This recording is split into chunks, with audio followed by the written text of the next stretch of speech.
Nyene icubahiro Variston Ndayishimiye umukuru w'igihugu cacu ciza c'u Burundi akaba ari nawe arongoye umuryango ugize ubumwe bwa Afrika araganutse ava mu rugendo rwari rwamushikanye mu bihugu bibiri. Ubwa mbere yagendeye igihugu ca Guinée Equatoriale aho i Malabo hari habereye inama igira 11 y'abakuru b'ibihugu n'amareta bigize umuryango w'ibihugu biri ku mugabane wa Afrika muri Caraïbes no kuri Pacifique.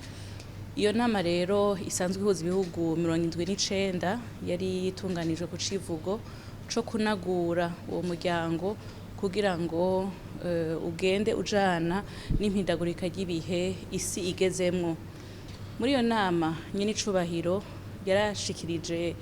ijambo ku izina ry'umugabane wa Afrika wose aho yashimangiye kugira ngo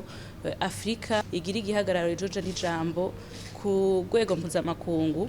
ariko kandi no gushigikirana muri uwo muryango bisimbatare mu ntumbero yuko bashika kuhangiro bihaye.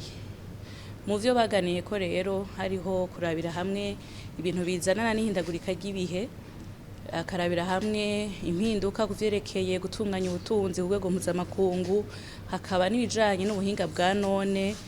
bizana impinduka idasanzwe ku buzima bw'abenegihugu. Bakarabira hamwe rero icokorwa kugira ngo uwo muryango ushobore gushigikirana gufatana mu mugongo kugira ngo uwo muryango ushobora kugira ikimazi abenegihugu bari mu bihugu biwugize. Muri iyo nama kandi harabayeho kubisikanya k'uburongozi hagati y'umukuru w'igihugu yarasanzwe arongoye umuryango, uwo nawe akaba ari umukuru w'igihugu ca Angola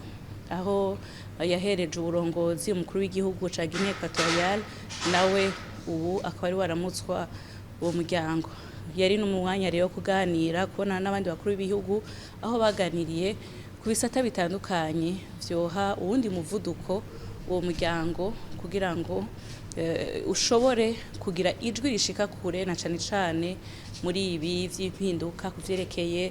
politike z'ibihugu bitandukanye na cane cane bikomeye kuvyerekeye ubutunzi eka no kuvyerekeye ihindagurika ry'ibihe. Muri iyo nama kandi nyene icubahiro Variston Ndayishimiye ni nawe yatowe n'ivyo bihugu 79 kugira ngo ashikirize ijambo ryo gushima ivyavuye muri iyo nama aho yashimangiye ashima